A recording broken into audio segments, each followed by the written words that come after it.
Abraçar árvores é uma maneira de mostrar que você se preocupa com elas. 1, 2, 3, 4. If you'll all gather close around the phonograph and listen carefully, I'll tell you how we're going to have a whole lot of fun.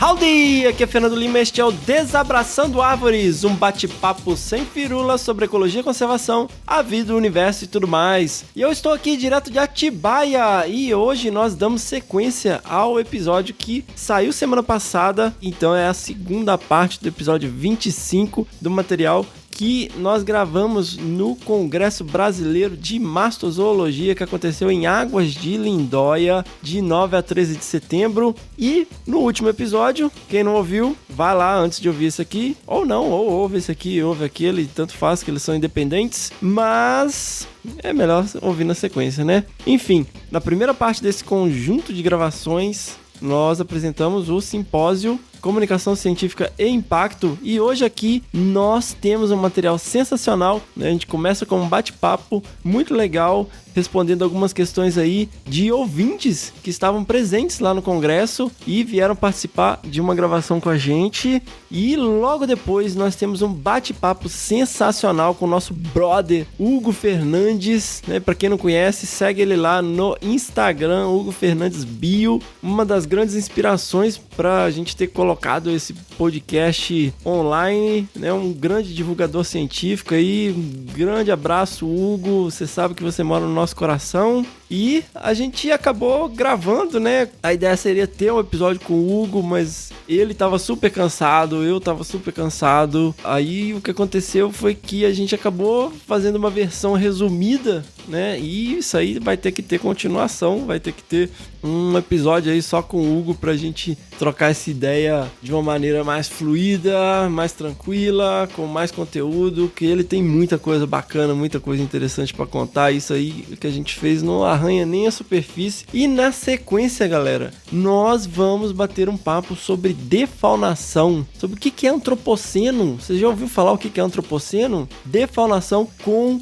dois ícones no tema, no Brasil e no mundo. O professor Mauro Galetti, da Unesp de Rio Claro, uma das maiores referências no assunto, sem dúvida alguma. Estudos de longo prazo aí na Mata Atlântica, mostrando tudo que está acontecendo, não só na Mata Atlântica, mas em vários biomas, em parceria com vários países. Vocês vão entender o que eu estou falando. E professor Rodolfo Dizo, da Universidade de Stanford. E pessoal, ele fala em espanhol. Eu confesso que eu tenho uma dificuldade enorme com espanhol. Eu tive no México alguns anos atrás, ministrando uma disciplina de ecologia de paisagens com meu orientador. Tive uma dificuldade enorme de entender as pessoas. Na rua eu não entendia ninguém.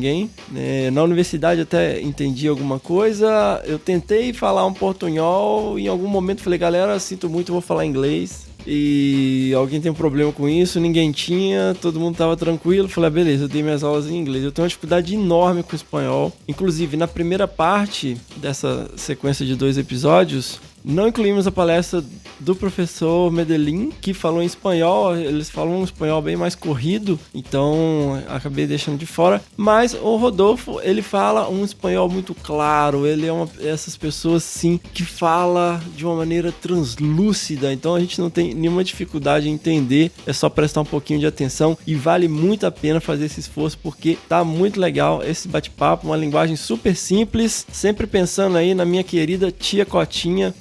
Beijo, tia, sabe que eu te amo. Fiquem ligados, o episódio tá muito legal. Segue aí. Semana que vem nós temos o episódio 26, que tá assim de tirar o fôlego. Não percam. Vamos que vamos.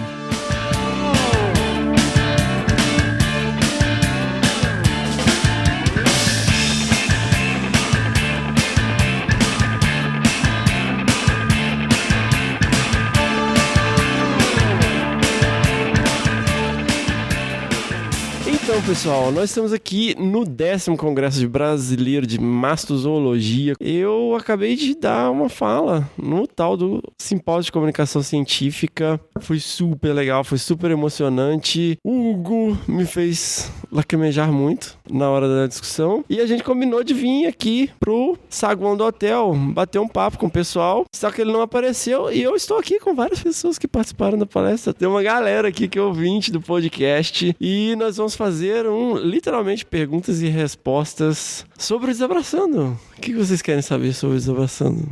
Eu sou a Gabriela, eu sou da Universidade Federal de Lavras. Eu tô na graduação agora, daqui a pouquinho eu tô formando e atualmente eu trabalho com sistemática de morcegos, mas eu gosto bastante dessa área de comunicação, de como levar um pouquinho da ciência pra galera. Eu acho muito legal que a gente tem que ter uma linguagem fácil. E aí eu queria saber um pouquinho como que você edita seus podcasts, é você que edita, como que é a parte de produção, um pouquinho, fala pra gente. Então, no início, foi bem aos poucos, assim. Eu já vinha trabalhando com bioacústica, alguma coisa de bioacústica num projeto, conheci alguns softwares e tal, e fui procurando, fiz uma pesquisa sobre gravadores, microfones, como é que funciona, não sabia absolutamente nada sobre isso. E fui aprendendo e os primeiros episódios eu mesmo editei. O primeiro episódio é muito engraçado. Agora, eu até tô falando com a galera, falei, pô, se forem recomendar pros seus amigos, recomendem pra ouvir de trás pra frente, velho.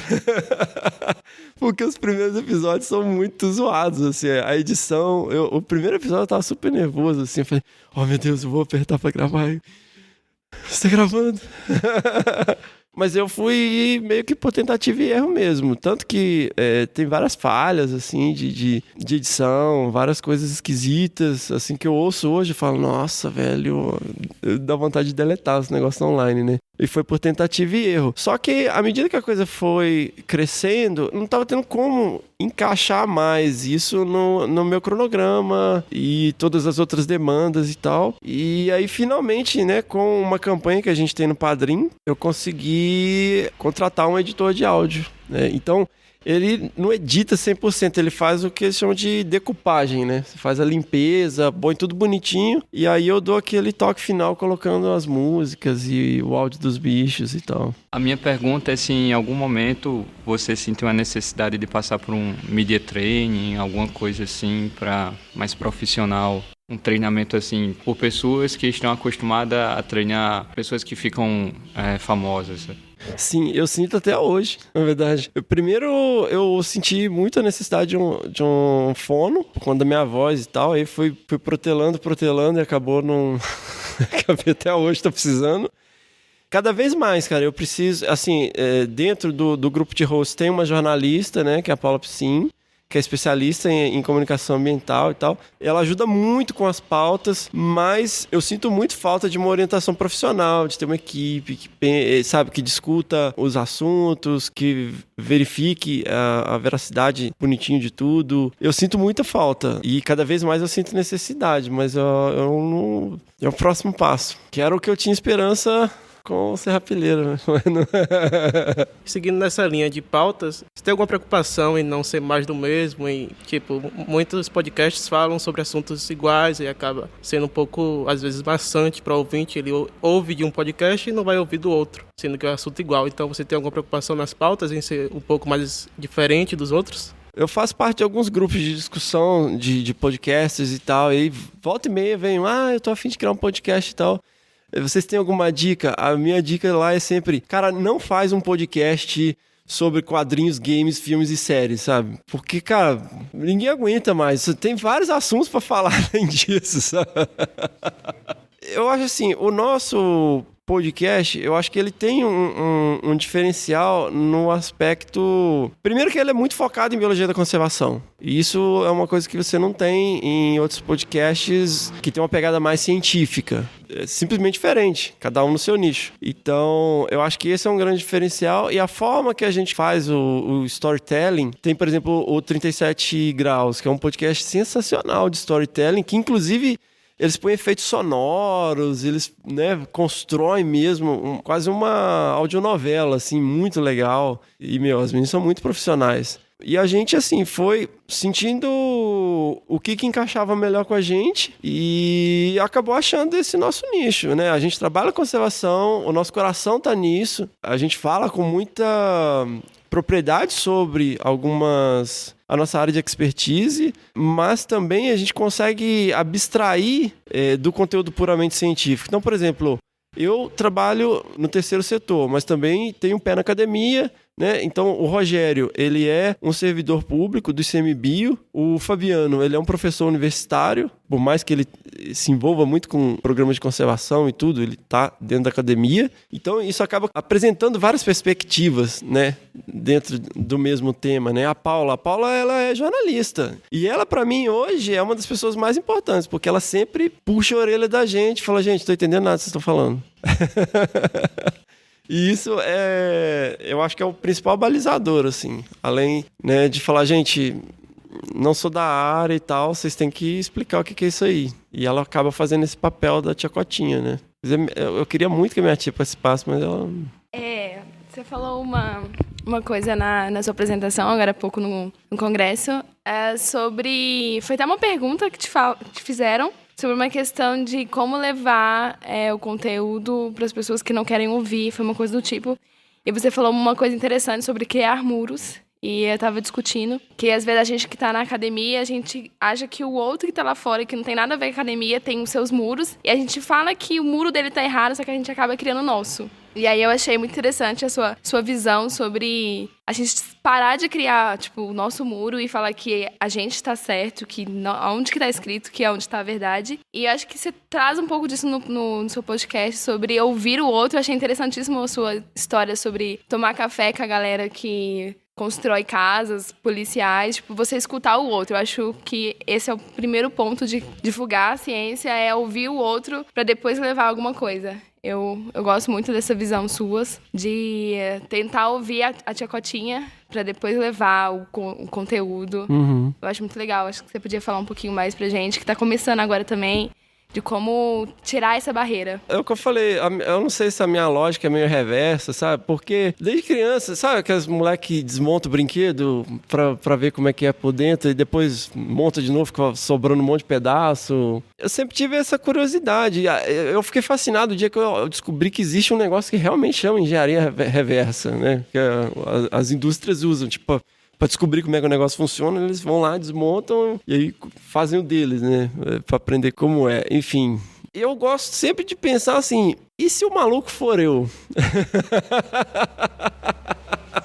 Porque a gente sempre vai, mas os caras não querem ouvir, mas várias pessoas provavelmente depois, e eu acho super legal, né? Da mesma forma que lá em Pirinópolis, eu saí de lá inspirado pela fala do Hugo, falei, eu também vou dedicar uma parte do meu tempo à divulgação científica. O que acontece? Eu acredito muito que você tem que partir do pressuposto que o problema pode ser você, porque não fica aquela coisa adolescente, sabe?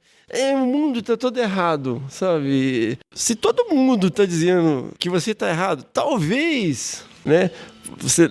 Pode ter aquela coisa de síndrome de Galileu, né? Que, tipo, o cara, no fim das contas, tava certo. Mas eu gosto muito de pensar nisso, que a gente fala, os caras constroem um muro, eles não ouvem a ciência, eles não ouvem a gente. Então, você tá ouvindo? Sabe? Você tá fazendo esse outro lado? Então, eu penso muito nisso, assim. A gente tá na nossa bolha. Você fala, mas eles estão na bolha. A gente tá na nossa. Você fura a sua? Sabe, você tenta pensar como outras pessoas, você tenta se colocar no lugar do seu Zé. Você sabe o que é pegar 2 metrôs, um ônibus e passar o dia inteiro na obra, fazendo massa, empilhando tijolo? Talvez também porque eu passei a maior parte da minha adolescência numa bancada de uma oficina. Eu acabo vendo esse outro lado porque eu vivi. A gente tem que olhar pra isso. Pra gente também não ser pego de surpresa, sabe? Porque, meu Deus, como que o mundo ficou assim? O mundo não ficou assim, o mundo é assim. De onde surgiram esse monte de nazistas na minha família? Não, eles sempre foram nazistas, você que nunca parou pra olhar, entendeu? Não é novidade, eles sempre foram assim. É muito lance de ouvir. E eu falo muito dessa coisa, jiu-jitsu, capoeira e a pelada do fim de semana. Mas por que especificamente essas 3? São artes muito populares e muito acessíveis. Então a capoeira, cara, você vai achar ali, o cara é pintor, o cara faz bico, o cara é pedreiro, ou é engenheiro, é advogado, é juiz. Você vai encontrar gente de todo tipo ali. Jiu-jitsu, a mesma coisa, cara. Você vai rolar no tatame com um advogado, você vai apanhar horrores se você luta com um cara que tem uma profissão mais braçal, sei lá, o cara é pedreiro, entendeu? Você vai apanhar. Eu rolei outro dia, o cara tem 60 anos de idade e ele é pedreiro desde que ele era moleque. Eu queria encolher em posição fetal e chorar, porque não tinha o que fazer, o cara era igual essa madeira aqui. Esses espaços, não interessa se você tem doutorado, não interessa se você tem mestrado, não interessa se você tem graduação, não interessa se você é de um partido político ou do outro. Tá todo mundo ali treinando aquela arte marcial e tal. E por que eu falo a pelada de fim de semana? Porque também é um espaço democrático, é o campinho de futebol do município, do bairro, entendeu? Você não vai achar isso jogando tênis, sabe? Você não vai achar isso em coisas que custam caro. Você tem academias que são caras? Tem. Mas você vai achar aquela academia do bairro que tem jiu-jitsu, aí você vai achar a academia do bairro que tem capoeira. Todo bairro tem um campinho de futebol. E esses são os espaços que as pessoas estão. Então não adianta a gente ficar aqui na universidade, ou na academia, ou no coisa, e no DCE, nesses espaços, e criticando. Olha só, as pessoas... Você tá criando um muro, você tá se isolando da sociedade. Primeiramente, parabéns, eu adorei a apresentação. Meu nome é Eduardo Alexandrino, sou do Laboratório de Ecologia, Manejo de Fauna Silvestre. Fiquei sabendo sobre o seu podcast através da Fernanda Abra, que era lá do nosso laboratório. E eu lembro que quando ela saiu, e por toda a exposição que ela teve também, ela sugeriu tentar aventurar um pouco nessa área. O problema é que eu sou vergonhado pra caramba. Só que eu hoje trabalho com ciência cidadã, que é tentar fazer com que as pessoas ajudem a ciência, né? Só que eu tô meio envergonhado. Eu queria que você desse pelo menos um incentivo pra mim e algumas pequenas dicas. A melhor que eu preciso agora. Como é que eu faço pra perder a vergonha? Que eu tô aqui tremendo, o pessoal tá vendo aqui, mas enfim. Começa. Eu não sei se tava aqui a hora que eu falei. Eu tava super nervoso. A primeira vez que eu liguei pra gravar, eu gravei várias vezes. Então você começa a fazer e com o tempo você vai... Tá vendo minha voz? Você vai! É o que eu tô falando, eu tenho um monte de problema de dicção, velho. Eu, assim, melhorei um pouco. Eu me enrolo, às vezes, na minha linha de pensamento e tal, mas aí você tem os milagres da edição de áudio também, que ajuda bastante. O negócio é começar. E o Cláudio Pado falava muito isso. Quando eu encomendei o gravador, que eu cheguei lá e ele tava no IP, ele falou, poxa, Cláudio, a ideia tá andando e tal. Ele falou, começa, você tem que começar. Se você só ficar planejando, não vai adiantar nada, você tem que começar. Mas começa, cara, você acaba perdendo a timidez. Ninguém começa falando super bem, ninguém começa escrevendo super bem. Você só aprende a escrever escrevendo, só aprende a falar falando, sabe? Você só aprende a fotografar fotografando, você só aprende a fazer no jiu-jitsu treinando. Então, assim, começa. Se é tímido, no início você vai ver também o que funciona, o que não funciona. Eu acho que é a dica, assim, começa.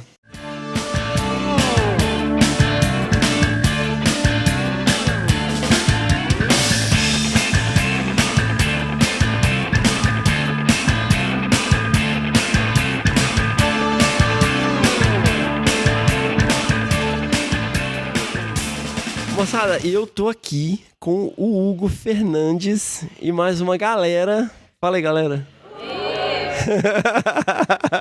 Ô, coisa boa, ô, coisa boa. Cara, mas tá muito programa de Serginho Grosso, mano. Não tá? Fala, garoto. E eu com essa voz, tá? Minha voz não é assim não, tá, gente? Vou falar, desabraça, garoto. Desabraça. Gente, o Hugo Fernandes, ele né, hoje nós estamos aqui direto de Águas de Lindóia com essa galera. Hoje mais cedo tive uma fala e o Hugo é uma das pessoas que influenciou a criação desse podcast. Literalmente não estaria aqui com esse microfone, a gente não teria vocês ouvindo aqui se não fosse a influência dele em vários momentos, a orientação dele. Cara, eu não sei como expressar a honra e privilégio de ter você aqui no Desabraçando, velho. Número 1, honra e privilégio meu. O Fernando, ele insiste em impor essa culpa em mim, entendeu? O Fernando é muito culpado por isso. Essa história nasceu no Congresso Brasileiro de Mastozoologia, que é o estudo de mamíferos. que é o nosso grupo principal de estudo. E aí a gente trocou uma ideia e eu lembro de exatamente como foi. Foi num bar, numa rua em Perinópolis, no estado de Goiás. E aí eu falei que dados não convencem ninguém, dados sozinhos não convencem ninguém. A gente trocou uma ideia muito boa de divulgação científica. E eu lembro de falar que a gente precisa fazer com que as pessoas entendam o que a gente faz de fato. Porque todo mundo, quando vai pensar no trabalho do biólogo, principalmente o nosso trabalho, que é bem estereótipo, né, Fernando? Bem estereótipo, Bota, né? calça camuflada, blusa mais leve, né, lanterna na cabeça, correndo atrás de bicho. Ainda por cima, gente que trabalha com carnívoros, onça. Então, Jungle Man. não tem como ser mais estereótipo do que a gente, eu acho, assim. A gente precisa tirar o estigma do biólogo que abraça a árvore e que aplaude o pôr do sol, entendeu? Ele transformou isso, que é uma coisa que eu falo em absolutamente qualquer lugar onde eu vou, em um podcast sensacional, uma iniciativa maravilhosa, que é o Desabraçando Árvores, assim.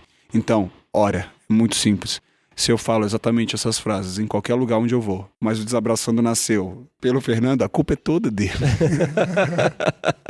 Obrigado, galera. Um prazer imenso estar aqui. Eu confesso que eu escuto poucos podcasts, mas esse... Eu que tô lá sempre esperando, né? Novos episódios, coisa boa. Velho, e esse é o seu episódio, né, bicho? Olha só, cara, eu vou pôr isso no Lattes. Olha aí, velho. Ganhei um episódio no Desabraçando. Cara, e você, Hugão? Qual que é a sua história? Você era piá de prédio? Piá de prédio? Piá de prédio, eu era exatamente isso. Você era piá de prédio? Eu era piá de prédio, sim. Eu não consigo contar aquela história que a maioria dos biólogos de campo contam de que nasceram biólogos. Que, desde cedo, contato com a natureza. Eu nasci em Belo Horizonte. Eu nasci no centro de Belo Horizonte. A minha vida foi jogar bola na rua. Não era piá de prédio, porque o piá de prédio, né, não tem aquela mentira, mas eu era da rua, assim, eu realmente jogava bola na rua e tal, mas a minha selva era de concreto. Então, quando eu falo assim, não, eu não nasci biólogo, porém nasci cientista, por quê? Porque eu sou ser humano, né? Toda criança nasce cientista. Tinha as mesmas necessidades de fazer pergunta. A minha história com a biologia é muito maluca. Foi uma decisão irresponsável. Irresponsável total. Eu tinha 15 anos quando eu entrei numa rádio para trabalhar fazendo vinheta, spot, essas coisas assim. E aí eu morei em São Paulo, trabalhei na Jovem Pan, várias outras coisas, vários outros rádios, até que então um dia eu fiquei muito, mas muito chateado com a rádio. Eu ia fazer jornalismo.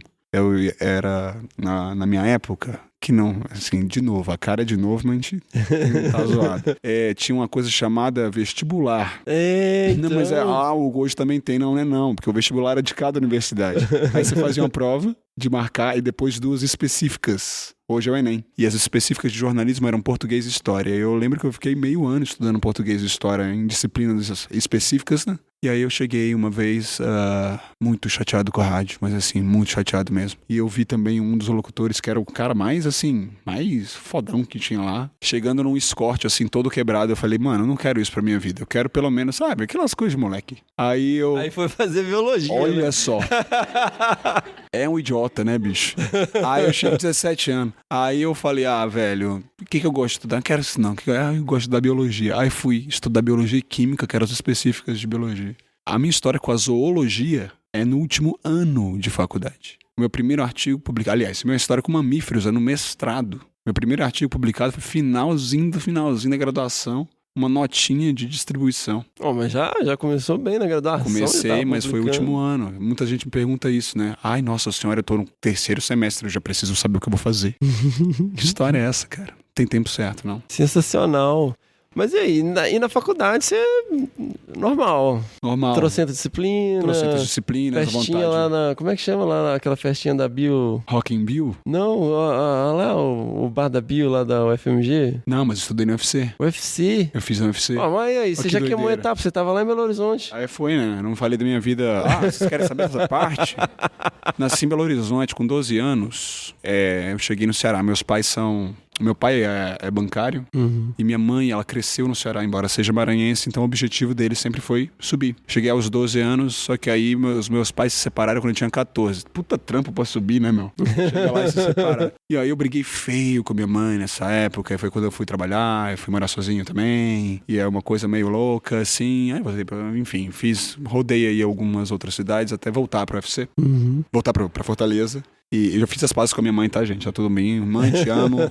Um beijo. Mas, e aí eu fiz no UFC, fiz mestrado na UFPB, doutorado na UFPB, pós-doutorado na Rural de Pernambuco. E agora sou professor de novo no estado do Ceará, que é um estado onde eu ainda quero almejar, né? Eu ainda quero alcançar o título de cidadão cearense. Olha aí, mano. Ué, cara, falta alguma coisa aqui, inclusive. Falta, velho. Ué, falta o governador.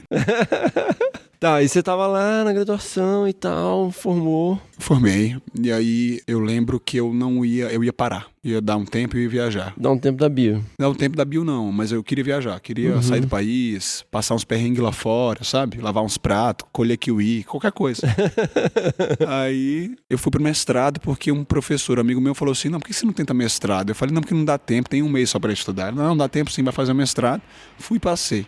Tá engraçada essa história, porque na prova de mestrado eu tava com a dengue. Aí vem o capítulo doenças tropicais na minha vida, né? Mas eu tava com a dengue, eu passei, mas, gente, eu fui no banheiro umas 4 vezes. Mas vocês não têm noção dos presentes que eu deixei lá, não.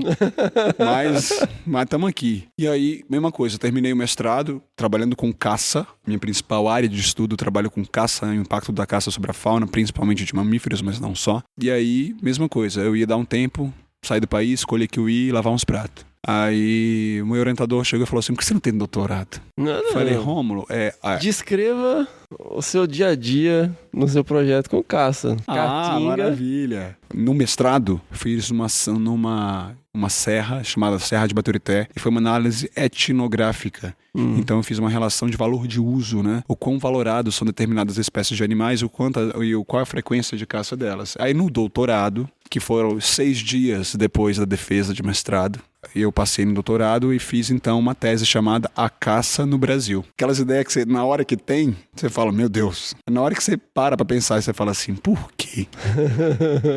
Mas eu tenho muito orgulho da minha tese. Eu rodei todos os biomas do Brasil, também com essa mesma análise de valor de uso, mas correlacionando com biomassa. Então eu fiz 2 volumes, é uma tese que tem 2 volumes. O primeiro é histórico, eu conto a história da caça de 1500 até 2014, né, que foi quando eu defendi. E o segundo volume eu dou uma descrição do que se caça, como se caça e também, aí sim, um principal capítulo da tese, que é qual o bioma mais impactado, historicamente, mais impactado pela caça no Brasil, que é a Caatinga. É a Caatinga? É a Caatinga. Como que era o trabalho de campo? O trabalho de campo era... Coleta de dados. Exatamente. Era sair e conversar com caçadores. Conversar com os demônios, entre aspas, que as pessoas insistem em tratá-los como tal. A caça é um problema tão sério que a gente não consegue falar sobre o assunto. Se a gente, por acaso, começar a pensar em falar sob o olhar do caçador, automaticamente você se torna um demônio também. E não é bem assim. A caça é um problema e por ser um problema a gente precisa olhar para ela com um viés científico. E o viés científico, se você quer de fato resolver o problema, você tem que conversar com as pessoas. Descreva um dia que você chega na casa da Dona Maria. Perfeito.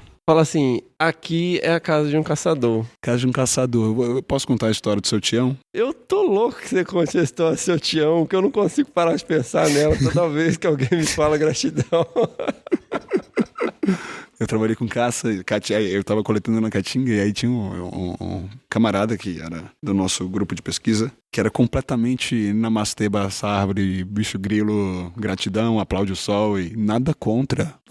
Sem julgamentos. Não, sem julgamentos mesmo, porque eu adoro essa galera. É uma galera legal, né? Às vezes dá vontade de socar, porque é muita positividade, mas né, mas no fundo é uma galera legal, eu gosto muito deles, tenho muitos amigos e amigas assim. Mas ele era essa pessoa e definitivamente isso não é o perfil de um biólogo de campo de caça. É uma coisa meio roots, assim mesmo, assim. A gente vai lá pros primórdios da nossa evolução, de entender mesmo, qualquer coisa na Caatinga é roots, qualquer coisa na Caatinga é roots, meu amigo. Qualquer coisa na Caatinga é roots. Mas não tenha dúvida, você pode colocar o restart pra tocar lá e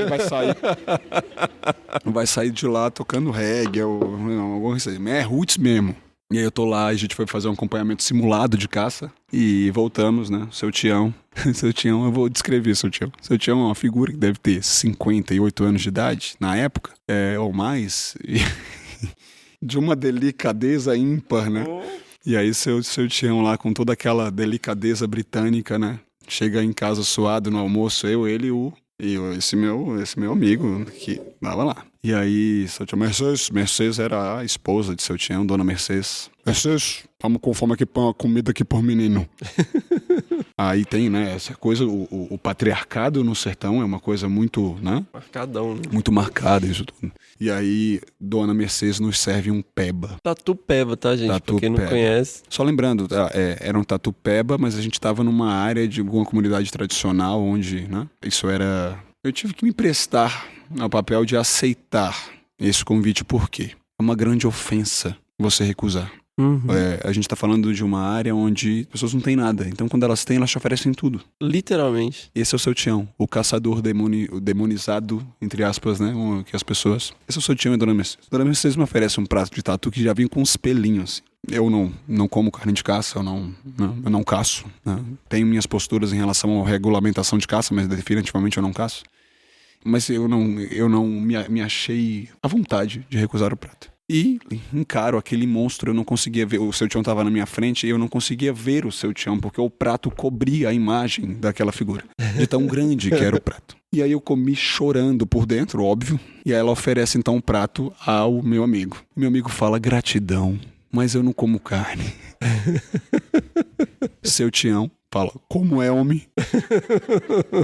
Não come carne. Oxi, o senhor é doente? Aí eu, é isso mesmo, seu Tião. Ele é doente. Eu já aproveitei, né? Porque como que eu ia explicar pra ele que ele resolveu não comer carne? A carne é um produto que não tem todo dia na mesa do sertanejo, principalmente há alguns anos atrás. Aí eu falei, olha, se ele comer carne, ele sai aí se tremendo todo, é um absurdo. Oxe, que eu nunca ouvi falar uma coisa dessa, rapaz. Oxe, não come não, é beleza. Mas o seu Tião já ficou nervoso. Aí, beleza, comi, nossa, mas eu comi assim, querendo morrer, assim. Que é um trem forte mesmo, assim, é um negócio difícil de engolir já pensando, pobre, coitado do tatu, eu aqui nem tô gostando dessa ideia, mas é isso mesmo. Aí chega então, seu Tião, isso? Agora põe aqui uma caninha aqui por menino, uma caninha por menino. Dona Mercedes chega com 2 shots de cana. A caninha eu até animei, né? Porque depois de um tatu, velho, virei a caninha, ela entrega pro meu amigo ali. Gratidão. É que eu não bebo, rapaz. Seu Tião, como é, homem? Rapaz, a veia do pescoço parecia Zé de Camargo cantando. Cara. Como é, homem? Um homem que não come carne e não bebe pitu. Aí, meu amigo, pitu eu tomo, pitu. Olha, pitu, você não falou que era pitu. Esse é o seu Tião, cara. Essa é a realidade que a gente tem que encarar todo dia. Tem várias outras histórias, assim, com índios também, que é outro mundo. De uma senhora que me ofereceu a filha pra criar. Não, leva pra você. Gente, isso obviamente é tragicômico, mas é muito mais trágico. Muito mais trágico. Você sabe o que é isso? Vocês têm noção dessa realidade? Então você que tá nos ouvindo, essa é a realidade que mudou, diga-se de passagem, porque há 20 anos atrás era muito pior. E hoje mudou. Imagina, você leva pra criar. Isso é trágico.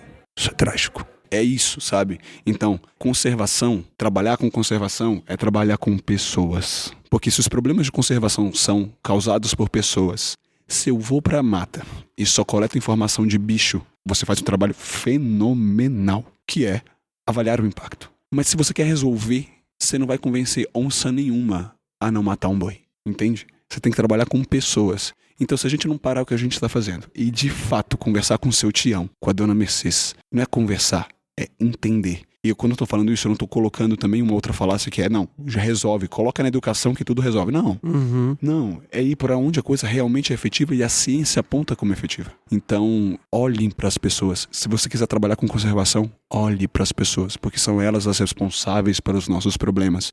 Entende? Nós, olha eu falando elas, né? Nós somos responsáveis. E quando você se omite, você também é responsável. Quando do alto do seu apartamento no 5º andar, você fala assim, esse cara é um assassino, você também está sendo responsável pelo aumento desse problema. Então, e aí você foi adquirindo essa percepção toda, percorrendo o Brasil afora, durante seu doutorado, tendo contato aí com seus tiões e Donas Marias, cara. Quando que para? Você fala, agora eu vou amarrar isso tudo aqui, digerir. Eu rodei 26 localidades no doutorado, mas se for contar com estados, só faltam 3 para eu conhecer. Falta Roraima, falta Tocantins e, por incrível que pareça, falta Amazonas. Olha que doido. Sério? Sério, eu não conheço a Amazonas. Conheço a Amazônia quase toda, mas não conheço a Amazonas. Eu tô deixando por último. Que é pra, né, dar aquele tchan na história, no storytelling.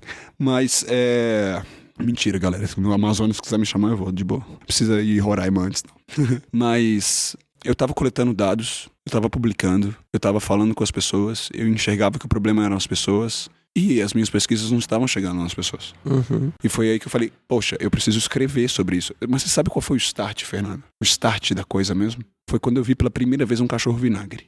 E quando eu me dei conta de que ao longo da minha faculdade de ciências biológicas eu nunca tinha ouvido falar em um cachorro vinagre. Olha aí. Porque eu não tive um professor mastozoólogo também, né? Não há mastozoólogo. Aliás, tem 2 professores de mastozoologia no Ceará.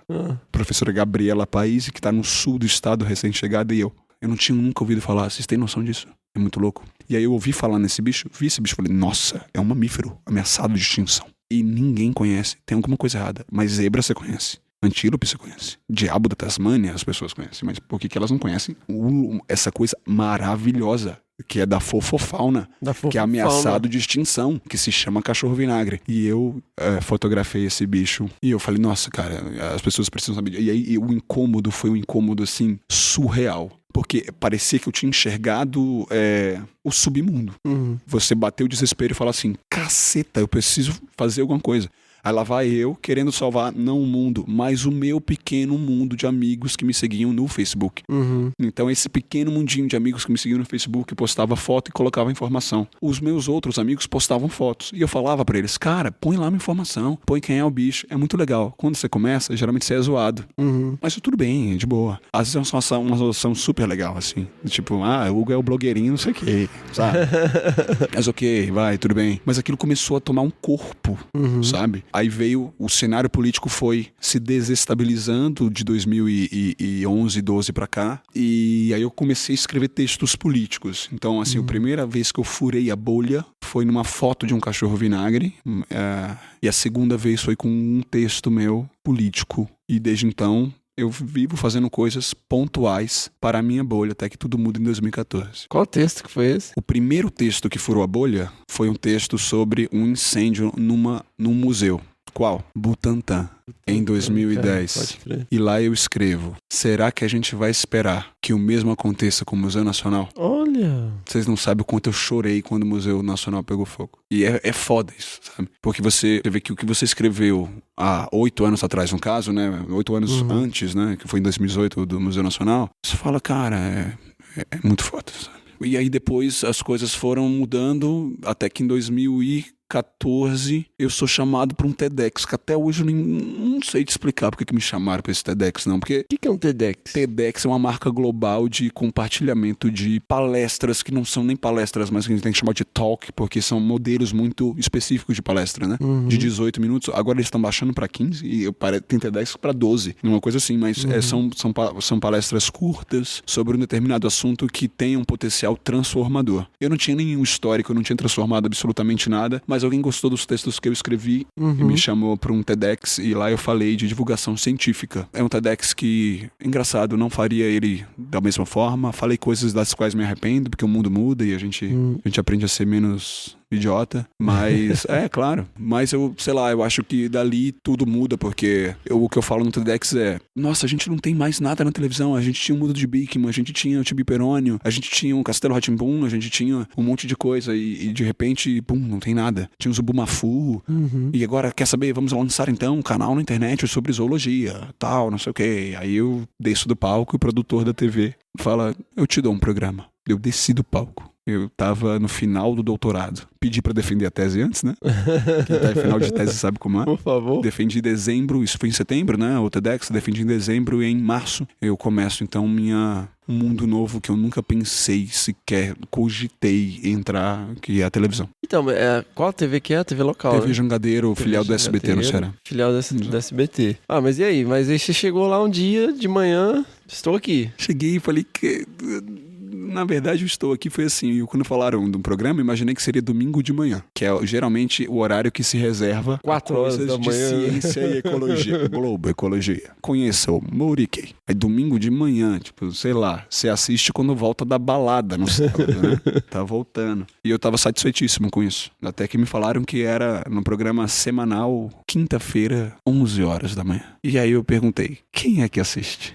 Então, o público é majoritariamente das classes socioeconômicas C, D e E. É 68% feminino. Então, é a Dona Maria, que está fazendo almoço às 11 horas da manhã, que mora na periferia da cidade e que talvez o único contato que ela sequer um dia pensou em ter com a universidade seria para limpar as salas ou banheiros. E eu pensei, nossa, tô fodido. Eu nunca falei com a Dona Maria. Eu sempre falei para os meus amigos, eu sempre falei para as pessoas da minha idade, da minha classe social, que se importam com os cortes, que se importam com o orçamento de ciência, que, sabe, que são pessoas que se importam com a causa animal. Eu sempre falei para essas pessoas, era sempre muito cômodo. E agora eu tô falando para Dona Maria. Vai dar errado. Em 3 meses é óbvio que eu tô aqui fora desse lugar, né? Tô lá há 4 anos, primeiro lugar na audiência, vencendo o Globo Nacional. Você não chegou lá, colocaram uma câmera na sua frente e você começou a falar. Como é que foi isso? Mas foi assim. É muito legal ver o primeiro Zoa. Eu gravei um piloto e eu preciso agradecer publicamente essa mulher. Beth Caminha. Ela foi a diretora de entretenimento do Sistema Jangadeiro. E a Beth é dessas mulheres que só te olham e você já fica quieto, sabe? Sabe essas mulheres que têm poder só de te olhar? E eu aprendi muito com ela, porque na TV é o seguinte... seria legal a gente fazer desse jeito, né? Não, não é. Muda de ideia. É isso, porque na TV é o que funciona, entende? É o que funciona. Acabou-se. Não tem esse papinho de... não sei o quê. Não funciona. Não pode. É isso. Aí eu ia lá, ia ficar lá... Vamos gravar um piloto. Eu gravei um piloto, ela... Não tá legal. Não sei o quê. Olha o nível. Eu fui falar... Eu não esqueço disso. Era assim... O Tatu é um animal. Parecia a Dilma falando. Todo respeito. Mas o Tatu é um animal que vive no seu olho. Aí... Não tá legal, tá não sei o quê. Mas ela gostava. Tipo assim, ela gostava muito de mim. Gosta ainda, né? A gente se gosta muito, mas ela me corrigiu muito em várias coisas. E um diretor da época também chamado Elton Amâncio. Uma coisa que eu nunca vou esquecer foi que eu falei assim... A biodiversidade, Aí o editor... Hugo, o que é biodiversidade? Olha o choque. Vocês estão entendendo o tamanho desse choque? Biodiversidade. A pessoa não sabe o que é isso. Eu preciso explicar o que é isso. Então eu preciso realmente adaptar completamente a linguagem. Eu preciso de iscas. Porque se eu simplesmente falar, não vai dar certo. Então eu uso o humor e eu uso a realidade dela. Muita gente me pergunta por que o Zoa não vai pro YouTube mais. É muito simples a resposta. Porque no Zoa televisão, eu falo assim, esse bicho tá mais sumido do que o seu marido na sexta-feira. Definitivamente não é o público que assiste na internet, mas é o público que assiste na televisão, entendeu? E eu falo pra Dona Maria, eu falo do cunhado dela, eu falo da vizinha dela, sabe? E sempre exaltando a Dona Maria, entendeu? Falando assim, sabe? Tipo, esse bicho é muito mais bonito, só não é mais bonito que a senhora, sabe? Quando vai pro chá com as amigas, não sei, umas coisas assim, sabe? Que de vez pode me acusar, talvez, de reforçar alguns estereótipos de gênero, sim, mas a gente precisa lembrar que essa pauta, definitivamente, a Dona Maria, sabe? Tem um exemplo muito legal que é a da Júlia Jacoldi, da Matemaníaca. A Júlia Jacoldi, ela tem uma postura bem... Ela é maravilhosa, ela tem um canal de matemática e ela tá ali sendo blogueirinha no Instagram, sabe? Ela não tá ali, tipo... Não, ela tá ali, talvez reforçando aquela postura de blogueirinha e tal, não sei o quê, que algumas pessoas criticam e eu só aplaudo. Porque isso são iscas que você precisa ter pra conquistar o coração dela. Isso, obviamente, não inviabiliza ou invisibiliza mais a pauta que é extremamente necessária de reforço de estereótipos de gênero. Claro que não, mas inclusive aceito as críticas, mas é uma arma importante que a Dona Maria geralmente nada, cara, eu nunca tive feedback negativo da Dona Maria. Geralmente ela vem aqui, me abraça, sabe, ela quer tirar uma foto. Olha só, na última semana antes de eu vir pra cá, a Dona Maria, eu falo Dona Maria é um personagem, né, mas uma das Donas Maria chegou pra mim e falou assim, olha, você não sabe o que eu fiz, eu esperei o meu neto chegar em casa pra explicar pra ele que ave é dinossauro, que galinha é dinossauro. Ai, gente. Ai, que maravilhoso. É maravilhoso. É muito bom. Mas você passou por um treinamento enorme, né? Passei. Enorme não, né? Não, mas passei por um treinamento. Cara, eu venho da rádio, né? Também. Eu venho da rádio. Isso ajuda muito, na verdade. E essa coisa da rádio? Faz uma vinheta aí, velho. Ah, eu tô rouco, cara. Não tem como, né? Mas sei lá, velho. Eu não sei. Mas era... Não tem nem como eu fazer o timbre aqui. Deixa eu ver se eu consigo sem desafinar. Se... Não consigo. Nem o se eu consegui. Não tem como. Mas era bem rápido, assim. Né? Eu lembro que a gente tinha que fazer abrir antes do programa, tinha que dar a frequência ZYC 411, emissora do grupo Cidade de Comunicação. Cidade 99,1. Liga agora e escolha o seu sucesso. Sabe? Então, tipo... Mas não era essa voz. Era uma voz mais Dinho do Ouro Preto, Mais Capital Dinho, Inicial, né? sabe? Porque agora eu não tô assim, voz não consigo fazer. Mas a rádio ajuda. Eu era bem tímido, era nerdaço, assim. Mas eu não era um nerd. Hoje nerd é legal, né? Nerd é que Você é falou uma super coisa... cultura pop agora. Não é você nerd, apanhava na mas- escola, né, Fernando? Apanhava, Por velho. ser nerd. Não apanhei tanto porque meu tio era marombeiro, né? Mas... E aí te defendia. E eu também sempre fui meio amigo da galera, tipo, ir numa old school, né? Era nerd, mas tipo... Eu era pior que nerd, cara. Eu era pior que nerd. O que você quer dizer? Você lia história em quadrinhos, super-herói? Então, não li porque eu não tinha grana, velho. Olha só. Eu roubava a revista da banca. Olha só. Muito bem. Eu falei que comi um tatu-peba e você falou que roubou uma revista. Daqui a pouco o DOI-COD é a Polícia Federal. Eu morava em Carangola, velho. Carangola, naquela época, devia ter 15 mil habitantes. Velho. Você acha que vendia coisa da Marvel lá, velho? Nossa, não. Mas é isso, sabe? Eu não era nerd porque eu nunca... Até hoje, a galera fala, ai, não sei o que, Senhor dos Anéis, sei nem o que é isso. Não sei nem o que é. O anel, não sei o que, não sei. Game of Thrones, faço a menor ideia, os dragões. Não vamos entrar nessa seara. Não, eu não faço ideia. Eu era CDF, é pior que nerd. CDF. É o desgramado que só Agora estuda. entendi. Só que o que me salvava é que eu era atleta. Isso me salvou um pouquinho. Eu era goleiro, que é coisa que ninguém quer ser. Então me salvava mais ainda. Mas, na escola, eu era extremamente retraído. Aqueles cara burro mesmo. Que tem um cara que de estudar tanto e só estudar, ele é burro. Porque ele não sabe nada da vida. Nada. Absolutamente nada da vida. O que me salvou foi... oh, meu Deus do céu. O que me salvou foi o palco, na verdade. Né? Depois do palco, foi a rádio. E como é que você foi parar lá no palco? Olha que bosta. Eu sabia que você fazia essa pergunta. Eu toco percussão desde criança. Minha primeira banda foi uma banda de swingueira, velho. Não, pera aí, você toca percussão e tal. Aí a galera me chama, tinha uma banda no prédio. Aí os caras faziam um bullying. Tá na área, gente. Tá na área. Que episódio triste. Aí era uma banda chamada Tá na Área, uma galera mais velha, que fazia um bullyingzinho de leve comigo também. Aí o pessoal chegou e falou assim, não, tal... eu tava lá, tinha um ensaio, eu peguei um pandeiro e comecei a tocar. Olha só, velho, o cara toca e tal, não sei o que, sabe? Aí decidiram ter um mascote na banda, eles me adotaram. Quantos anos é isso? 14 anos. 14 anos? Swingueira, vocês acreditam? Swingueira, pra quem não sabe, Vem Neném, Harmonia do Samba, Tchacabum.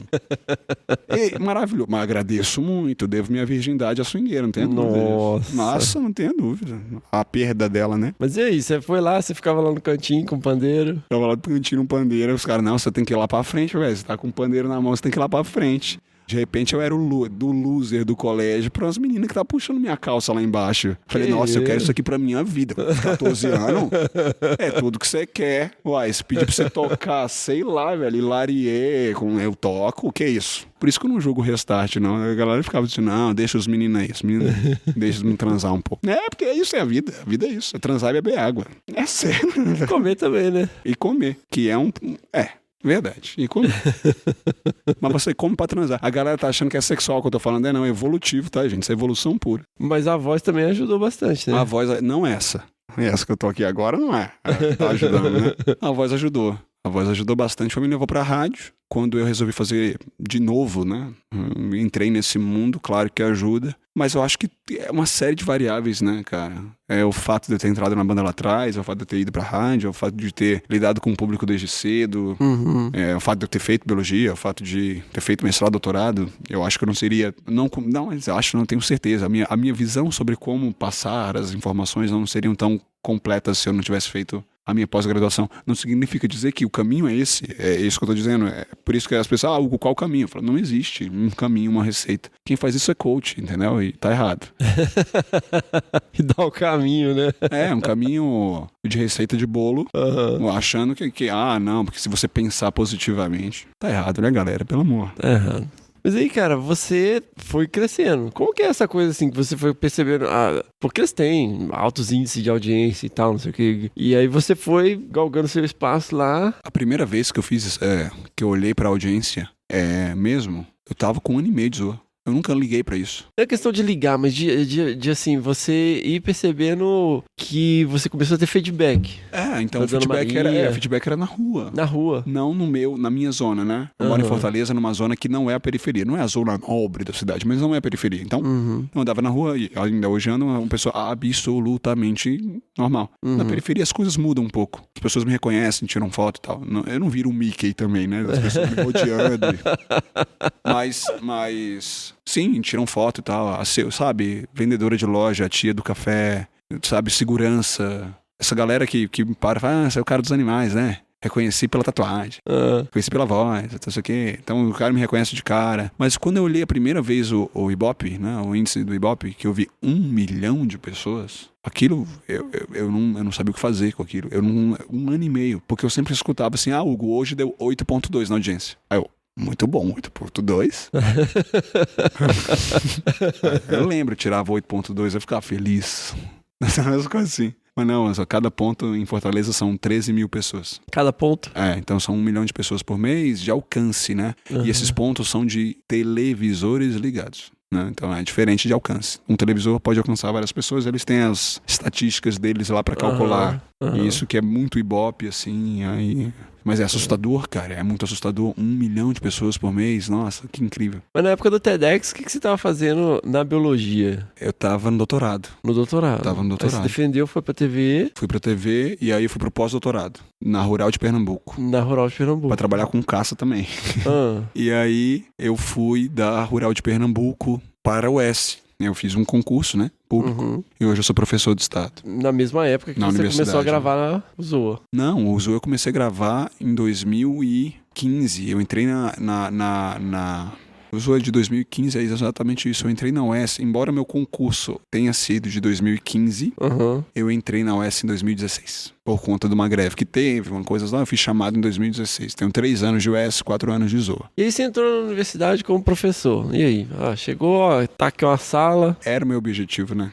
Desde sempre, assim. Eu sempre quis ser, de fato, acadêmico e trabalhar numa universidade. Eu tomei um susto quando eu entrei na UES, no campus de Quixadá. É um campus estruturalmente muito ruim. Talvez vocês estejam pensando num campus estruturalmente muito ruim agora. Eu quero que vocês piorem 10 vezes o que vocês estão pensando. Parece um colégio público, assim, bem quebrado. Hugo, você detonou sua universidade. Sim, estruturalmente, eu dei a realidade, mas eu preciso falar que eu amo aquele lugar. Eu amo aquele lugar, porque é no sertão do Ceará, no sertão central, 80% do meu alunato não é de Quixadá.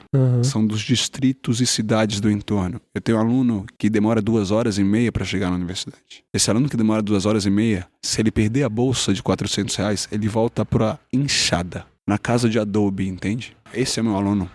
E eu dei aula antes de ser professor da UES, eu dei aula como visitante, também por conta dos estágios que as agências de fomento exigem. Eu dei aula no FPB, no UFC, nas capitais, né? Na Federal de Pernambuco também, na Federal Rural. E excelentes alunos, claro, sim, excelentes alunos. Mas, cara, quando você entrega uma oportunidade para um cara que veio da enxada, ele transforma essa oportunidade numa coisa incrível, entende? Então eu tenho, assim, a melhor equipe que eu poderia ter, saca? Eu tenho 5 alunos, eu tenho até mais, assim, mas são 2 mundos, né? Eu abri 2 laboratórios, um de extensão chamado Ciente, Núcleo de Divulgação Científica da UES, e o Converte, Laboratório de Conservação de Vertebrados Terrestres. Tem projetos paralelos, mas também tem projetos que se convergem, né? E eu tenho ali pessoas que passaram e que ainda hoje estão comigo, e eu tenho um orgulho imenso deles e de saber que eles já estão fazendo coisas sozinhos, muito bacanas, que eu não fiz na minha graduação. Eu tenho orgulho imenso desse lugar, assim. E dos professores também, que também, com alguns também têm esse mesmo orgulho e pensam que se a gente realmente quiser transformar o que a gente acha que é ruim, começa pela nossa ação de professor mesmo. Sensacional. E você foi contemplado primeiro participou do Campo Serrapilheira, né? Isso. Conta um pouquinho como é que foi isso aí. Campo Serrapilheira foi o primeiro edital para um encontro, né, de divulgação científica pelo Instituto Serrapilheira, que é, para mim, a melhor coisa que aconteceu na ciência brasileira nos últimos 3, 4 anos. É muito legal, né? O Serrapilheira é completamente diferente de qualquer coisa que surgiu no Brasil em termos de fomento financeiro. O Serrapilheira, ele é fruto da ideia do João Moreira Salles, dos irmãos Moreira Salles, mas da família, né? Mas principalmente do João e de sua esposa. E são 300 milhões de reais aportados em um fundo de investimento. A partir disso, eles financiam jovens pesquisadores de até 30 e... eu acho que, na verdade, tem que ter 10 anos de doutorado, uma coisa assim. E divulgadores científicos, independente de tempo de doutorado. Coisas maravilhosas. Eles financiam pesquisas básicas, porque aplicada a possibilidade de financiamento já é real, e divulgação científica inovadora. Então, eu tive a honra de ter sido selecionado para um camp, que é um encontro de 50 divulgadores na época, né, em 2018. E uma honra imensa, né, mais do que uma honra, assim, de ter sido agraciado com um grant de 100 mil reais. No primeiro edital de divulgação científica do Serrapilheira, e como grantee, eu preciso dizer que é fenomenal, porque eles participam desse processo também, de construir com você, de colocar numa situação de aprendizado. Eu aprendo muito mais do que faço, assim, talvez no meu projeto. Meu projeto é um novo programa na TV, chamado Já Parou Pra Pensar, onde eu tento explicar por que um pescador, quando ele sai da praia e atinge um recife a 14 milhas da costa, olhando para as estrelas, esse cara pode trocar uma ideia com um professor da Federal do Ceará que descobriu um exoplaneta. Eu dei 2 histórias reais aqui, em um episódio que vai passar. Eu preciso mostrar a farmacologia da raizeira, a física de um pedreiro, a zoologia de um criador de abelhas nativas, sabe? É isso que a gente precisa mostrar, a química de uma cozinheira, entende? Sensacional, cara. E também envolve o melhoramento do ZOA, que já tá aí, né? E também eventos na periferia de Fortaleza. Esses eventos são numa rede incrível, fantástica, maravilhosa, chamada Rede Cuca. É uma rede que cuida de 3 instalações voltadas à arte, cultura, esporte e formação profissional nas periferias de Fortaleza, e atingem 15 mil jovens. Eu não consigo, eu teria que ter 3 podcasts para falar o que o Cuca faz, mas só alguns números. Tem campeão mundial de jiu-jitsu, campeão mundial de surf. 50 jovens estão nesse momento em Bristol, num Ciências Sem Fronteiras, só do Cuca, né? Saem de lá profissionais de tudo quanto é coisa, assim, é surreal. E a gente cuida da agenda de ciência, e a gente leva a arte do circo conversando com a arte da ciência. E a gente, programações circenses e explicações científicas ligadas, a gente coloca um telescópio no meio da balada, um telescópio, leva uma cobra de 2,80 m no meio da aula de zumba, sabe? As coisas assim. Claro, uma equipe gigante, tenho que citar aqui o professor Sérgio Gomes, né? Que coordena essa parte mais presencial do nosso projeto, mas também o professor Marcários, e todos a minha equipe, que é tanta gente que se eu vou falar aqui eu vou esquecer, eles vão me matar. Mas, enfim, estão lá e morro de orgulho deles. Mas isso aí vai ser em escala nacional, né? Sim. Pelo amor. Não, sim, tomara, na verdade, né? A gente tem planos de escala nacional para fazer eventos de aproximação entre o público e a ciência, contando com grandes influenciadores, atrizes, atores, enfim. Mas são planos. E planos a gente só dá detalhes quando eles estão, pelo menos, já encaminhados, né? Por enquanto eu vivo o presente, e o presente é muito bom, né? Que é levar a ciência para quem brilha os olhos, assim. E, cara, uma coisa assim que chamou muita atenção recentemente é essa sua capacidade criativa, porque assim, você apresenta, né, um programa que você consegue furar a bolha, obviamente, né, conversar com a Dona Maria, com a tia Cotinha. Um beijo, Dona Maria e tia Cotinha, elas devem estar trocando ideia agora. Mas você recentemente começou a fazer também, né? Você tem um perfil no Instagram e você explica temas controversos, complexos e polêmicos através de emojis, cara. E assim, de uma maneira incrível. Cara, essa história dos emojis foi um acidente total na minha vida, assim. Essa foi acidental mesmo. Essa foi louca. Era dia de Darwin. E eu tenho insônia, galera. Então, Hugo, como é que você consegue fazer tanta coisa ao mesmo tempo? É simples. A receita tenha TDAH, sabe? E não durma, assim, então. TDAH é transtorno de déficit de atenção com hiperatividade. Eu já comento sobre isso, que a gente não pode romantizar também, não. Mas, Aí eu resolvi fazer, cara. Vou gravar aqui, Vi lá, tinha um dromedário e um camelo. nos emojis. Dá pra brincar com isso aqui. Korkov, evolução. Eu fiz, deu certo. Sei lá, acho que deu. Eu não consigo saber quantas pessoas repostaram, mas dá pra saber no número de seguidores, mais ou menos. Acho que aumentou, tipo, uns 900. Pra quem tinha 6 mil, legal, 900 seguidores e tal, não sei o que, bacana. Daí, fui fazendo um ou outro, sim, porque as pessoas pediam. Aí esse da Amazônia, eu dormi com 8 mil seguidores, acordei com 23, 24 mil. Porque realmente furou a bolha. Chegou, tipo, um amigo meu do interior do Rio Grande do Sul, em Bagé, mandando assim, não, eu recebi no WhatsApp da escola do meu filho, sabe? Caramba! Umas loucuras assim, gente de fora do país e tal. Brasileiros que moram fora. E aí, eu fiz outras 2 e a coisa tá crescendo, né? Então, acidentalmente, mas assim, bagunça total na minha vida, porque agora eu não consigo responder as pessoas. Antigamente eu respondia, né? Pelo menos um obrigado. Agora não tem como. 3 mil comentários, não tem como. Cara, e o que nos traz hoje aqui, rapidamente, o que é o próximo passo? Próximo passo, melhorar a minha logística mental, inclusive, né? Cuidar um pouco mais de mim, do meu tempo, de tempo das pessoas que gostam de mim, para poder, talvez, dizer alguns nãos, para poder pegar alguma coisa realmente grande, para poder encabeçar algo que seja de escala nacional. A gente passou por uma coisa super legal que foi o debate presidencial.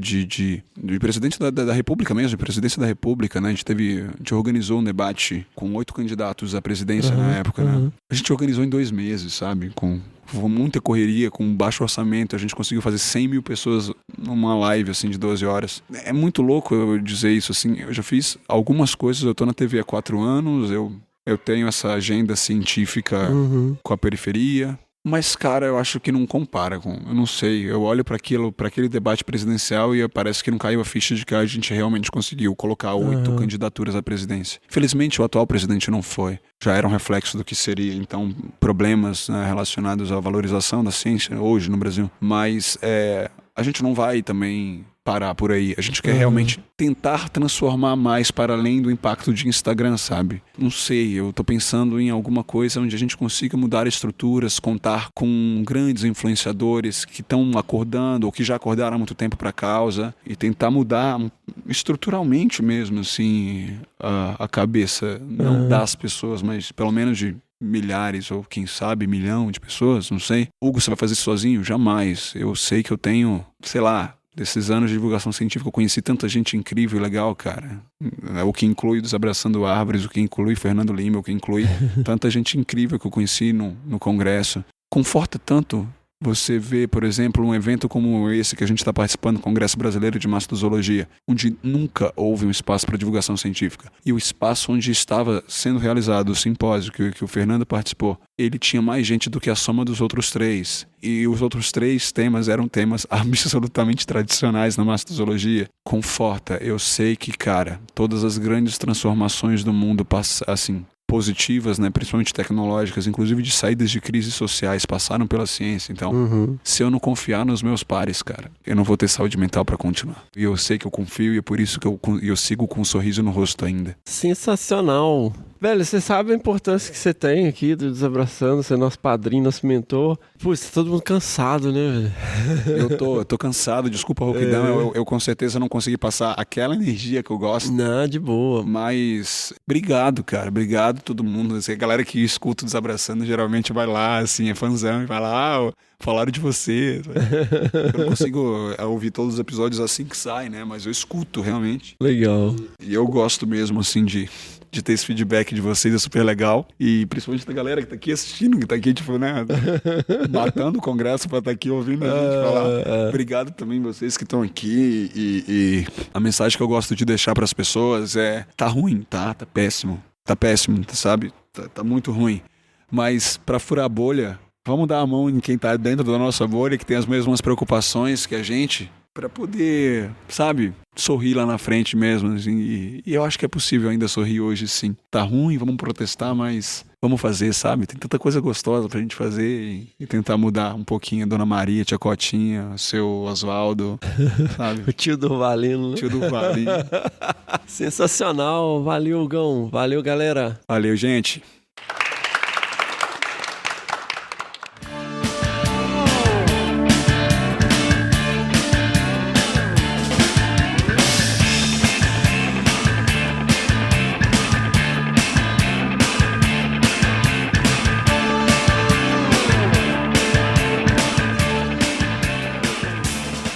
Bom, pessoal, como eu disse, nós vamos discutir aqui nesse episódio temático com 2 ícones sobre o assunto. Não teria como ter referências melhores. E é um prazer e uma honra ter aqui hoje para falar sobre defaunação com a gente, professor Mauro Galete. Opa, tudo bem? E professor Rodolfo Dias. Boa tarde, gente. Muito bem-vindos ao nosso podcast, ao Desabraçando Árvores. Explica pra gente o que é o antropoceno. Gracias, Fernando. El antropoceno es el nombre que se le ha dado a esta época actual que estamos viviendo, en la cual la característica más notable del planeta entero es el impacto humano. La gente habrá escuchado que hay una ciencia que se llama la antropología, que estudia al hombre, pues la palabra antropo se refiere a la humanidad. Entonces, esta época en la vida del planeta, que tiene una huella humana muy profunda, que se ve en los cambios en el clima, en los cambios en el desmatamiento, en la pérdida de biodiversidad, en la contaminación masiva en el ambiente, como son impulsadas por la actividad humana. Un cientista, que fue el premio Nobel en química, decidió que debería llamarse el antropoceno, para hacer evidente, para hacer notable el impacto humano sobre el planeta y llamar la atención a los problemas que hay para que tal vez podamos hacer algo antes de que sea demasiado tarde. Quais as consequências para a sociedade e para o ser humano a gente tem com essa relação com o meio ambiente, essa relação predatória que caracteriza esse momento que a gente está vivendo? Como o Rodolfo falou, o antropoceno mostra a pegada ecológica do ser humano na Terra, né? As consequências são para todo mundo, não é só o cientista, não é só um trabalho da ciência em denominar uma nova era interglacial. A gente está vivendo hoje o que os cientistas chamam da 6ª extinção em massa, que é a perda rápida e abrupta de várias espécies de organismos que coabitam com a gente, né? Então a gente sempre imagina a extinção em massa dos dinossauros, né? Quando cai um meteoro, acabou os dinossauros. Hoje o meteoro somos nós, né? Só que, inclusive, nós mesmos podemos desaparecer extinguindo outras espécies. Porque nós estamos extinguindo os elefantes, as baleias, não só esses animais grandes, mas esses animais têm um impacto gigantesco no próprio funcionamento da Terra, dispersando sementes, dispersando nutrientes. Então, o antropoceno é uma mudança muito rápida o que está acontecendo na diversidade de vida na Terra. E o interessante é que ela está sendo ocasionada por uma única espécie, né, que é o ser humano. Né? Essa é a 6ª, né, Mauro? O que diferencia, assim? Porque aí vai o cara falar, mas... Já teve tantas outras, né? Tantas, né? Todas as outras extinções em massa que a Terra passou por outras 5, foi ocasionada por mudanças climáticas ou por um meteoro, e a Terra voltou a níveis de diversidade. Nessa, ela é ocasionada por um único organismo, que no caso somos nós mesmos, que você que está ouvindo, eu que estou falando, né? E isso nunca aconteceu. Pelo menos não se tem notícia de uma espécie causando a extinção de outras e que certamente vai alavancar a extinção da nossa própria espécie, né? Sabe, Fernando, que una cosa interesante en relación a su pregunta es que las extinciones previas en los últimos 550 millones de años, que fueron 5, en la Tierra se ha visto que la diversidad natural, la biodiversidad, es capaz de retornar, de volver a un nivel similar al que tenía previo a la extinción masiva. Pero suceden 2 cosas que es importante comentar para la gente. Una es que ese proceso de recuperación tarda millones de años. Depende de qué grupo de planta o de animal uno esté interesado. Para algunos mamíferos, el volver al mismo nivel es aproximadamente 10 millones de años. O sea, es un proceso que demora muchísimos millones de años, mucho tiempo. Y el segundo es que lo que se establece después de un impacto, extinción en masa, es que la composición y la identidad de lo que surge después es muy distinta a lo que había. Mauro mencionó el caso de la extinción de los dinosaurios hace 65 millones de años. Y veamos el planeta, hoy no tenemos dinosaurios. Fue invadido, colonizado, evolucionado por otras especies distintas. Así que de cara a lo que estamos viendo en relación al futuro, no es consuelo para nosotros pensar que la Tierra puede recuperar. porque lo que se recupera es un proceso muy largo, extremadamente largo, y lo que surge después es muy distinto. Desde el punto de vista de la perspectiva humana, de la sociedad humana, no es mucho consuelo eso, porque no podemos pensar que vamos a vivir 10 millones de años. Yo pienso francamente, en relación a lo que decía Mauro de los servicios que obtenemos del mundo natural, que si estuviésemos en una situación de extinción masiva en su etapa central, pico, fundamental, probablemente no podríamos sobrevivir como sociedad más allá de unas cuantas décadas. Realmente, ese asunto del antropoceno trata de llamar la atención al hecho de que es un problema de existencia, es un problema existencial para todos. E essa redução desses serviços, hoje nós tivemos uma palestra brilhante, nós vemos muito falar sobre extinção de espécies ameaçadas, mas uma coisa interessante é a questão da extinção de interações ecológicas. Poderia explicar isso pra gente? Pra minha tia que trabalha no banco há mais de 30 anos.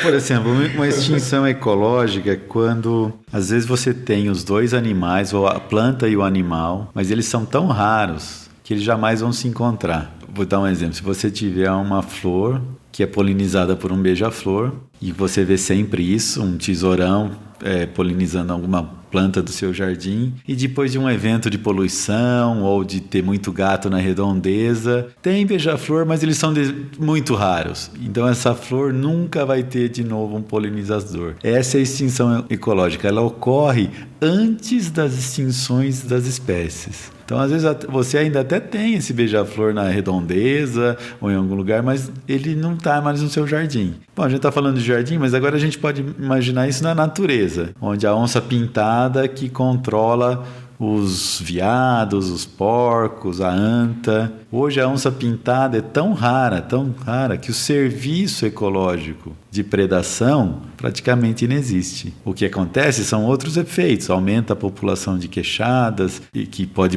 pisotear e predar as plantas. Isso ter consequências até no assoreamento de rios e na qualidade de água que você vai ter depois lá na sua casa, né? Só que assim, a natureza não veio com um manual de instruções, diferente da sua lavadora, da sua televisão. E quem está decifrando esse manual de instruções é a ciência, tentando entender, olha, se eu não puser essa pecinha antes dessa, não vai funcionar. Então, é isso que a gente tenta entender como cientista, como que a natureza funciona, como que falta de peças, no caso, defaunação, né? Falta da onça, falta do beija-flor ou falta do maraponga, como pode modificar todo o funcionamento da sua televisão, né? Da sua vida, né? Há uma interação, um tipo de interação interessante que se modifica ou se extingue localmente por esos aspectos de defaunación que Mauro mencionaba. Existe en los ecosistemas naturales, por lo general, una cierta proporción de especies que hacen una función y otra proporción de especies que hacen otra función. Cuando se disminuye o se elimina uno de esos componentes, el otro puede ser liberado. Se llama liberación, por ejemplo, de los depredadores. Imaginemos una situación donde los depredadores se eliminan por cacería o por alguna actividad humana. Los animales que eran la presa de ese animal que se eliminó, ahora se vuelven más abundantes. Esos animales que se vuelven abundantes, por lo general, son muy tolerantes a las condiciones del impacto humano. Por ejemplo, tienden a ser animales pequeños, de tamaño pequeño. Sucede que muchos de esos animales pueden ser transmisores de enfermedades, de problemas para la salud humana o para la salud de otros animales. Entonces, nuestra investigación en los últimos años muestra cómo esos desbalances que surgen por la defaunación de un componente de la comunidad de animales tienen repercusiones sobre otros que quedan liberados, pero esos otros pueden ser, por ejemplo, agentes de transmisión de enfermedades. Entonces, un servicio de los ecosistemas es un término que ahora se usa mucho. ¿Por qué son importantes los ecosistemas? Por los servicios que proveen, la polinización, la dispersión, el control de la calidad de agua. También ahora estamos entendiendo que la salud humana pudiera ser muy dependiente del mantenimiento de los ecosistemas funcionales completos con todos sus elementos. E hoje na palestra se mostrou duas etapas. Uma que seria essa miniaturização, né, do tamanho dos animais, a tendência que a gente tem dos animais menores sobreviverem nos fragmentos E aí, levando a um efeito também de rodentização, o que tem realmente um impacto enorme, tanto do ponto de vista econômico quanto do ponto de vista de saúde humana. O que sería ese fenómeno? Ese fenómeno es para hacer referencia al hecho de que cuando los animales de porte mediano y grande, por actividad humana, o incluso podría ser por actividades naturales, pero en este caso es la situación de la actividad humana, elimina esos elementos, los pequeños animales tienden a aumentar porque se ven liberados de competidores o de depredadores, o porque los hábitats que hemos transformado, los ambientes naturales, ellos son muy propicios o muy capaces de colonizar esos ambientes, entonces tienden a hacerse más abundantes. Sucede que un grupo de animales que son muy exitosos en el planeta hoy en día, probablemente 50% de las especies de los mamíferos son roedores, ratas, ratones, ese tipo de animales pequeños tienden a aumentar. Entonces, la huella humana en el sentido de la miniaturización puede tener, o de hecho tiene con frecuencia, que los animales que se ven beneficiados son animales como los roedores. Y como los roedores es la palabra técnica con la que se conocen ese tipo de animales, incluyen ratas y ratones y demás, una forma fácil de transmitir el mensaje de lo que está ocurriendo, es decir, la palabra ratización o rodentización, para hacer referencia a la abundancia de esos animales. Pero es muy importante, Fernando, señalar que no es culpa de esos animales. Es el impacto antropogénico que está quitando sus factores de regulación o que está propiciando ambientes que son favorables para ellos. La verdad es que a final de cuentas es un impacto antropogénico, es otra manifestación del antropoceno. No es culpa de ellos de que se vuelvan tan abundantes. Y también es importante señalar que algunas especies de roedores sufren también los impactos de la actividad humana. No todos son tan capaces de proliferar tan abundantemente. Toda la gente va a reconocer que hay un tipo de roedor, la rata, el gato. Ese es un animal muy capaz, muy flexible ecológicamente, genéticamente. Entonces, ese tipo de animales que tienen esas características son los que ahora estamos preocupados de que son los que van a volverse muy prominentes, con muchos impactos en los ecosistemas naturales e incluso en la salud humana. Entre otras cosas, por el que son efectivos factores de transmisión de enfermedades que los veterinarios o los médicos les llaman enfermedades zoonóticas, zoonosis. E essa vai ser a fauna do antropoceno, né? Dominada por roedores pequenos, generalistas, e por animais domésticos, né? Então, toda a nossa luta em proteger os animais fofinhos, né? Não é simplesmente porque eles são fofinhos, mas, por exemplo, eles podem estar controlando a jaguatirica, o maracajá, todo o cachorro do mato, controlam a população desses roedores. Então, o fato deles serem fofinhos é legal também, né? Mas não é só pelos serviços que eles provêm pra gente, né? Controlando essas pestes, né? Então, e se a gente deixar acontecer, né? Não tiver ações de conservação, de proteção da natureza, a fauna do futuro vai ser de roedores pequenos e animais domésticos extremamente empobrecidos. E daí, para controlar depois isso, não vai ter dinheiro o suficiente, não vai ter pesticida o suficiente, nós vamos cada vez mais envenenar o planeta.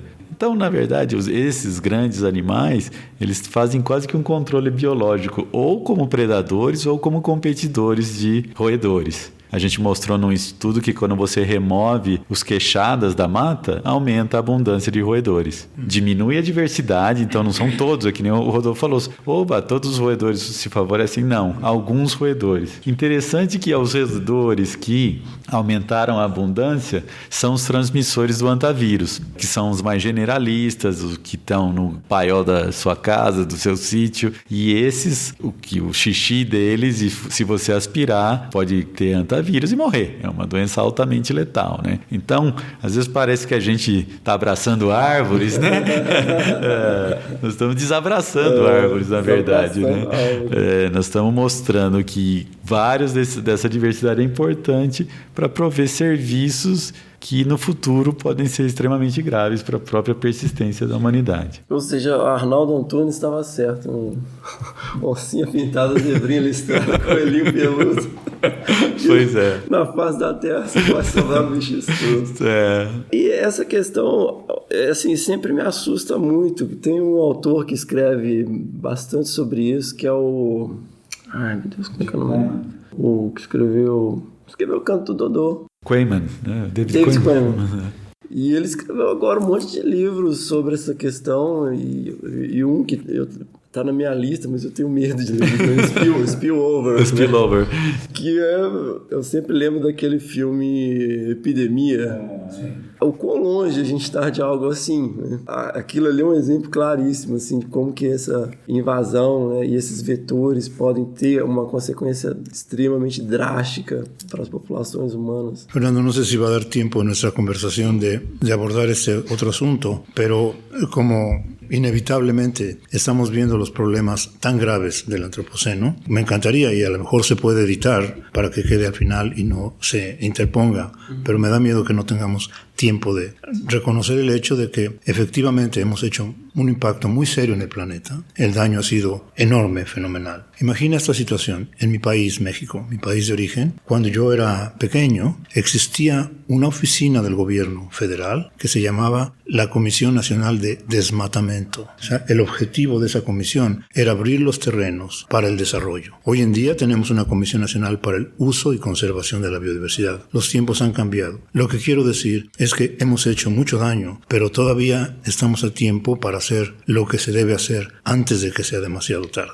Y quisiera que este mensaje para las personas que nos escuchan quede también claro. Lamentablemente, no queda mucho tiempo. Y ese es otro aspecto fundamental de la situación del antropoceno. Como Mauro dijo, la velocidad, la tasa, la rapidez con la que estos fenómenos, el cambio en el clima, la deforestación, la extinción de las especies, viene muy aceleradamente en los últimos años, en las últimas décadas, de manera que mientras más demoremos en atender los problemas, más difícil, más caro y más sufrimiento para la población humana. También muy lamentablemente es previsible que el mayor sufrimiento para la población humana venga en los países que no tienen los suficientes recursos o las suficientes condiciones para afrontar esos problemas. Pero quiero dejar un detalle de optimismo, o por lo menos de responsabilidad, de que tenemos que hacer algo, porque senão nuestras gerações futuras nos vão reclamar. Eu gostei muito que na última, não lembro se foi o último, um dos últimos slides, havia uma lista da sua fala hoje de coisas que a gente pode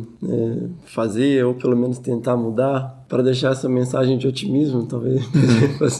Sí, hay muchas cosas que podríamos estar haciendo. En el punto de vista de la defaunación, ya es momento de dejar de comprar productos animales. Y este es un mensaje no solamente para nuestras comunidades de países como Brasil o México o Latinoamérica, es un mensaje para todo el mundo. En este momento tenemos un tráfico ilegal, increíblemente fuerte, de elementos tales como el marfil de los elefantes, del colmillo de elefantes, que está acabando, decimando a las poblaciones. Bueno, yo creo que fácilmente como sociedad podríamos organizarnos a detener ese tipo de cosas. Podemos hacer ese tipo de cosas. Si hay productos de animales que se vendan en nuestros países, es necesario detener esos mercados. Una situación que nuestros países tratan de hacer, e incluso las comunidades locales, comunidades indígenas tratan de hacer, es mantener sitios de reserva, sitios protegidos, áreas naturales protegidas.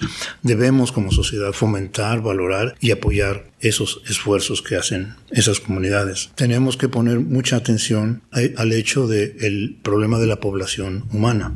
No solamente los números de personas, sino cómo los recursos se distribuyen de manera tan desigual entre diferentes sectores. Ese tipo de cosas podríamos ir atacándolas. Yo creo que el salir a la naturaleza y tener posibilidades de interactuar con el mundo natural es incluso psicológicamente muy importante. Hay estudios que demuestran el valor de hacer eso. Entonces fomentemos que nuestros hijos, nuestros amigos aprecien esto y puedan también disfrutar de la naturaleza antes de que sea muy tarde. Ahora, muchos de esos problemas no se van a poder resolver si de verdad no atacamos el problema de la población humana, no solamente en el sentido de los números, sino de la desigualdad, de la igualdad. En esto tienen un papel muy importante que jugar las mujeres. Así que el empoderamiento femenino, sobre todo en nuestros países, debe ser algo que debemos fomentar mucho. A gente já tem tempinho. Sim, para quem está nos ouvindo aí, a mensagem que fica é que a mudança está dentro de cada um aqui, né? Não só nas escolhas dos nossos governantes, né? Mas nas atitudes do dia a dia, né? Como o Rodolfo falou, desde redução de consumo de carne,